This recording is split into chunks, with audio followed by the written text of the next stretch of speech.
Wala nang maraming paligoy-ligoy pa, diretso sa punto na. Maiksi lang ang komentaryo, pero diretso sa punto. Maraming kuro-kuro, may tiwali, may totoo. Dito, sa puntong diretso tayo. Punto, diretso.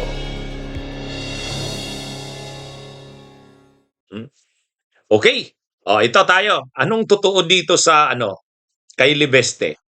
Kasi sabi nila Congressman Antonio Tinio ng ACT Teachers Party List sa kani Egay Erese ng Liberal Party, mayroon daw mayroon pa raw mga matitinding ebidensyang hawak si Leandro Libeste. Nandun daw sa kanyang Ang problema ngayon dito kay Libeste, umalis na, nagbiyahe na, di ba? Di ba? 168 days yatang mawawala. February 8 to July 26 eh. Umalis na daw nung February 13, sabi ni Congressman Tinio. Iniwan sila sa ere ngayon. Sabi ni Congressman Tinio, ni Representative Tinio ng ACT Teachers Party List, pinakita daw sa kanya ni Libeste yung pagpunta ni Yusek Adrian Bersamin sa bahay ni Libeste. Pinakita daw. Pero yung video daw mismo, kasi ang sinasabi ni Congressman Tinio, mayroong video affidavit si Libeste, ay si Bersamin. Kilala natin si Bersamin, Si dating Yusek Adrian Bersamin, dating undersecretary ng administrasyon ni PBBM. Sinasabi ito yung magma ni PBBM eh. Ito yung binanggit ni Saldico, ito yung binanggit ni Bernardo, ito rin yung binabanggit nila Tinio sa kanila Erese na ito umanong si Yusek Adrian Bersamin. May text messages, palitan ng text messages kay PBBM. Ngayon, dahil delikado itong si Adrian Bersamin, baka daw may mangyari sa kanya, pumunta ngayon kay Libeste. Isiniwalat niya dito yung mga nalalaman niya, kaya gumawa ng video affidavit. Ang sabi nila Congressman Tinio at ni Erese, nandun kay Libeste yung video affidavit na yan. Si Libeste ang nakakaalam niyan. Kasi siya yung pinagkatiwalaan umano ni Adrian Bersamin.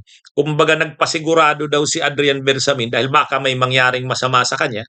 Kung may mangyaring masama sa kanya, ilalabas yung video affidavit na yon. Kaya lang wala namang nangyaring masama kay Adrian Bersamin, hindi naman linalabas yon. Pero mayroon daw gano'n na video affidavit nandun kay Libeste. Yan ang sinasabi nila Congressman Tinio. Yan ang sinasabi ni Congressman Egay Erese. Kaya dapat daw itong si Libeste makumbinsi na ilabas yung na yon, ebidensya na yon. Ang problema naman dito kay Libeste, wala na, umalis na eh. Iniwan sa ere sina Tinio at sila Erese. Kaya wala rin eh. Yan ang problema ng mga anong ito. Sana kung magsasalita si Libeste tapos magsasalita si Bersamin, ay mabigat talaga 'yun. Mabigat 'yun kung ang magsasalita si Libeste tapos pagsabi ni Libeste na mayroon siyang video affidavit tapos iimbestigahan din ng Senado ng Senate Blue Ribbon si Bersamin. Tapos i-confirm ni Bersamin yung laman ng kanyang video affidavit, ay mabigat kay PBBM yan. Mabigat kay PBBM yan. Kaya lang, ang problema ngayon, iniwan na sa ere sila Erese at saka si Tinio eh. Paano pa yan?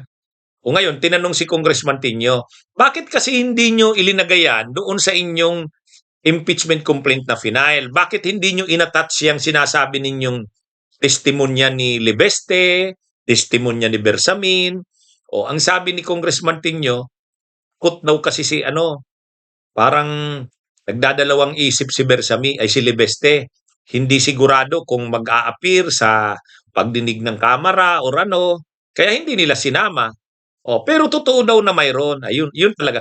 Alam nyo, ang problema talaga dito, ang lumalabas, kahit laban kay Martin Romualdez o kay PBBM, matibay sanang testigo si Saldico. Hindi naman umuwi sa Pilipinas. Hindi naman umuwi dito. Kung gusto ni Saldico na sabihin yung lahat niyang nalalaman, dapat umuwi siya dito. Hindi eh. Ito ring si Libeste at saka si Bersamin. Mayroon daw text messages si Adrian Bersamin at saka si PBBM. Kung si Adrian Bersamin magsasalita ay talagang totoo, ano yun, mabigat yun. Paano makukumbinsi si Adrian Bersamin? Kay Libeste, kasi kay Libeste daw nagtiwala. O di dapat si Libeste kumbinsihin si Bersamin.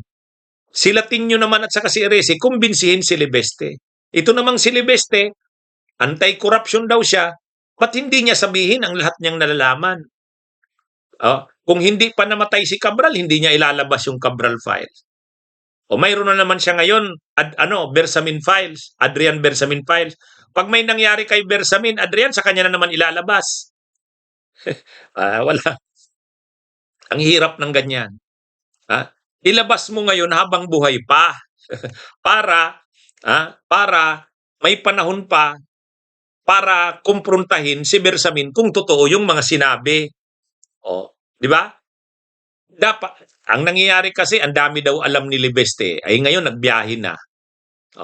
Ilang araw na mawawala, halos 5 buwan. Di ba?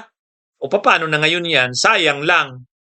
Kung si Libeste, si Leandro Libeste ay talagang seryoso, gusto niya talagang masugpo ang korupsyon hanggang sa taas, hanggang sa presidente, ilabas niya na lahat niyang nalalaman. Pinapaniwalaan siya ni Adrian Bersamin. Kumbinsin niya si Adrian Bersamin. May video affidavit daw na hawak si Libeste.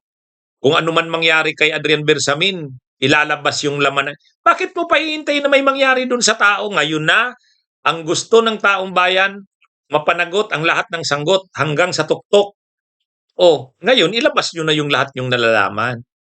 Sana, kung gusto nating masugpo ang korupsyon sa bansang ito. Wala, umalis na si Libeste, nagbiyahe na.